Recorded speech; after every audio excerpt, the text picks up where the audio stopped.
Special thanks to the Wall Climbing Gym for allowing us to film these episodes at their gym. Also, apologies if you hear some construction noises in the background. They're currently upgrading the facilities.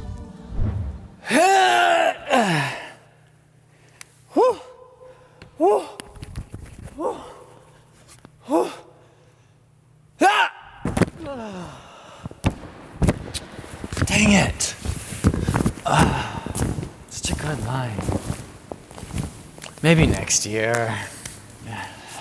Hey man, looks like you could use some more contact strength for that move.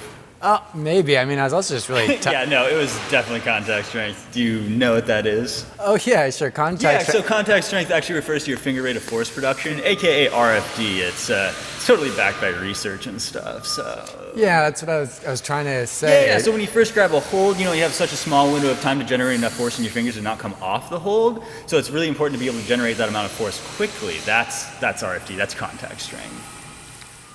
Cool.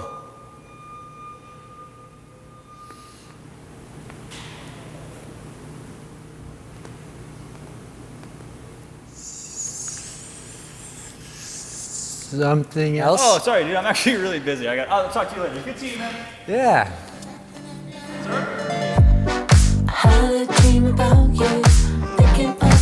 Brr, is it cold in here? Or do I just have to keep this jacket on because I accidentally wore a blue shirt next to a blue screen? Idiot.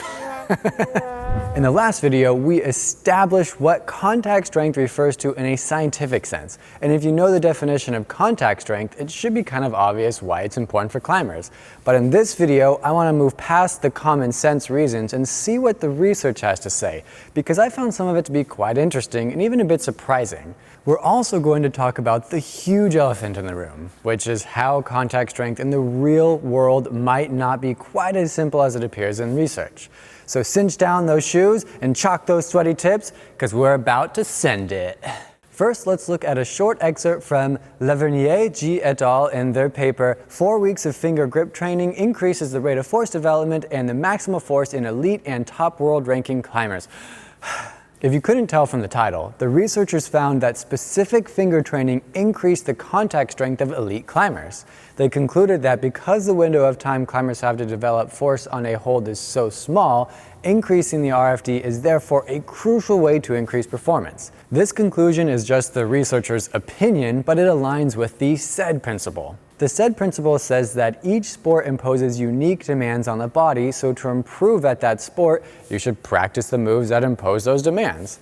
You want specific adaptations to impose demands. With climbing, there are often moves where you need to develop a lot of force in a short amount of time. So according to the SAID principle, you should train in a way that increases your rate of force development.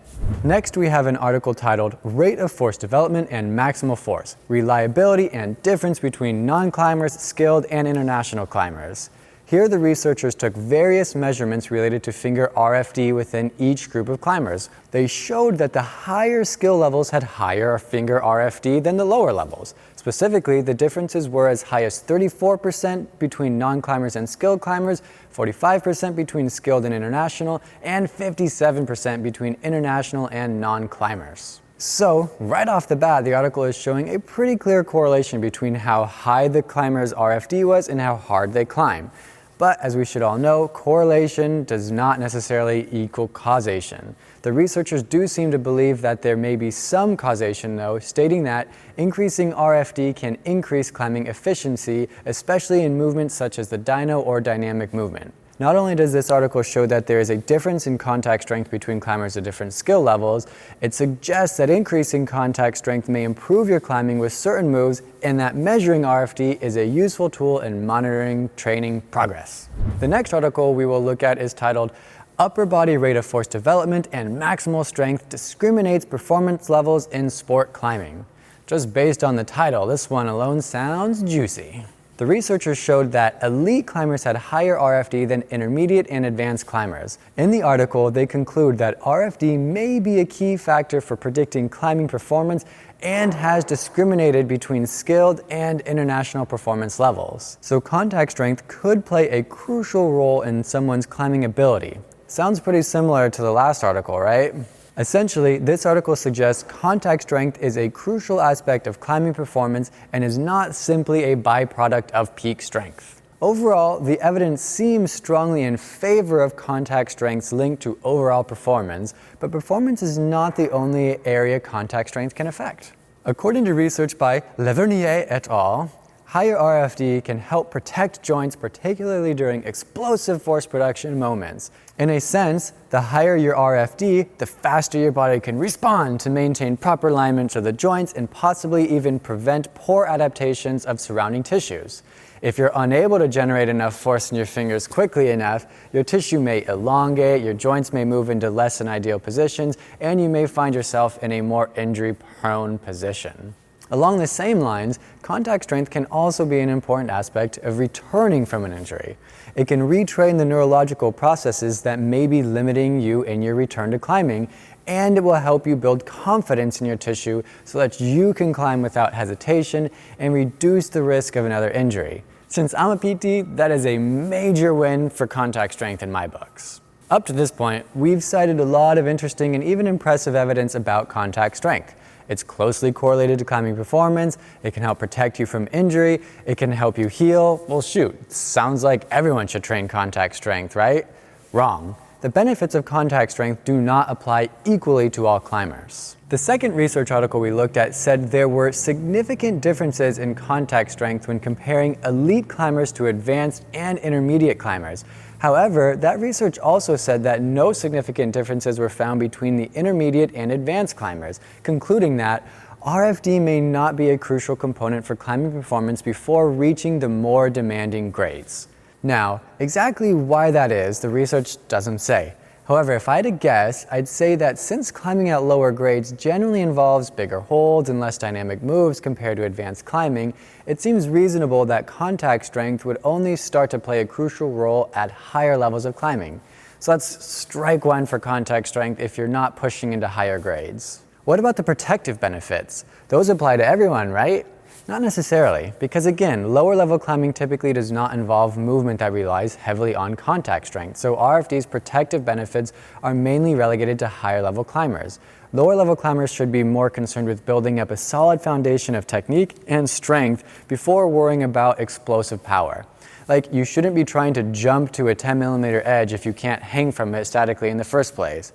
So that's another strike for contact strength if you're trying to protect your fingers at lower levels of climbing. How about the healing powers of contact strength? Can this be applied to all skill levels? Well, once again, no. Though it does have a broader range than the other aspects of contact strength, however, it will still not have a huge impact on lower level climbers around V4 to 5 and below. Finally, what about boulders versus sport climbers? Everyone knows boulders generally involve more powerful, explosive movement than long sport routes. In fact, 2013 research by Fancini et al. Revealed that the peak RFD during the task of an isometric finger flexion is 37.73 higher in boulders than lead climbers. Did I get it? Boulders have higher contact strength than lead climbers. Does that mean only boulders should worry about contact strength? Unfortunately, there's no research that I know to answer that for us. I can only offer my opinion on this one. I think contact strength is more important for boulders than sport climbers just by the very nature of the two different styles, explosive versus endurance. However, I don't think sport climbers should ignore contact strength. The fact that sport climbers use bouldering as a form of training may be evidence that higher contact strength and general strength does help on sport routes. On the other hand, because endurance is pretty important in sport climbing, contact strength should likely not be a sport climber's main focus. Bringing it all together, who should and shouldn't be concerned with contact strength? It's not so simple to answer, but my advice is this. Focus on building the best foundation of strength and technique you possibly can above all else. If you're bouldering pushing grades around V9 and above, you likely have this solid foundation, and thus contact strength training should probably be high on your priority list. For everyone else, contact strength may still be useful, but in a more limited sense of building stability into the joints and or recovering from an injury, and therefore should almost certainly not be your primary focus. Beyond that, more research is needed before I can give more specific recommendations. So until then, you'll need to assess your own strengths and weaknesses to determine if contact strength is something you should focus on. Whew. Okay, that was a lot of info, but there's one last thing we need to talk about before finishing up, and it's kind of a big one because you might think it contradicts all the research we've been seeing on contact strength thus far. Bear with me as we wrap this up, and if you appreciate the effort we put into making in-depth content like this, consider liking the video. Contact strength in a scientific sense fits into this nice, tidy box known as finger RFD. It is purely the rate of force development in your fingers. But things aren't so tidy in the real world, because in the real world, you're not sitting in a lab squeezing a device that measures RFD. You're on a rock, chucking your body into a crimp you've never touched before, which is just now getting blasted by the hot sun, and maybe the landing is less than ideal, and maybe you don't trust your spotter as much as you like, and maybe that finger injury you got 6 months ago is still in your head, and maybe you only slept 4 hours last night, etc., etc. In the real world, your ability to latch a hold on contact is not as simple as just RFD. The power company actually developed an awesome diagram to help visualize this concept, which they kindly provided for us to use in this video. The diagram shows that in real-world scenarios, strength in RFD is just 1/3 of the equation, with technical ability and mental state being equally important. These three elements combine into what we will call functional or practical contact strength. Interestingly, the diagram also shows what can happen if you're lacking functional contact strength, meaning you're missing one of the three key elements. High RFD but weak mental state, you probably won't believe in yourself and you may fall due to low commitment. High RFD but bad technique, you probably lack coordination and may fail due to poor timing. This is a powerful diagram that truly shows the complexity of climbing and the fact that functional contact strength is not just a matter of RFD. Having the best RFD in the world means nothing if you can't use it effectively on the rock. Does this mean that everything else we've talked about regarding RFD is completely useless? Not at all.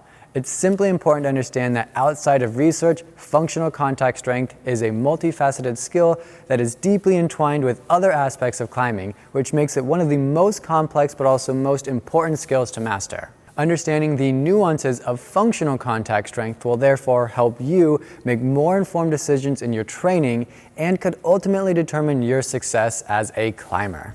Speaking of training, that's what we'll be talking about in the next video, the finale of this contact strength series. As for this video, remember these key points. RFD has been shown by research to be predictive of climbing ability at higher skill levels. For some climbers, training RFD can help protect joints and heal injuries. RFD is not something every climber should be obsessed with. Functional contact strength relies just as much on technique and mental state as it does RFD. And that's it. If you liked this video, please consider giving it a thumbs up. And until next time, train your friends to watch Bloopers Beta, climb their projects while they're distracted, send them a text from the top saying it was soft, and repeat. But this time, make sure they subscribe.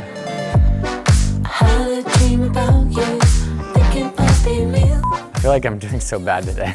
Bear with me as we wrap this one up. And if you appreciate, I just thought of how I like bears because they're my favorite animal. Bear with me as I'm literally thinking of how in like the slideshow I want to put bears on there. As for this video, remember, these keep... As for this video, remember, what? As for this video, remember. Dude, say something cool so they like the videos and subscribe for more awesome content. Like and subscribe for more super sweet vids, y'all. So lame, dude. So lame. I thought it was pretty good.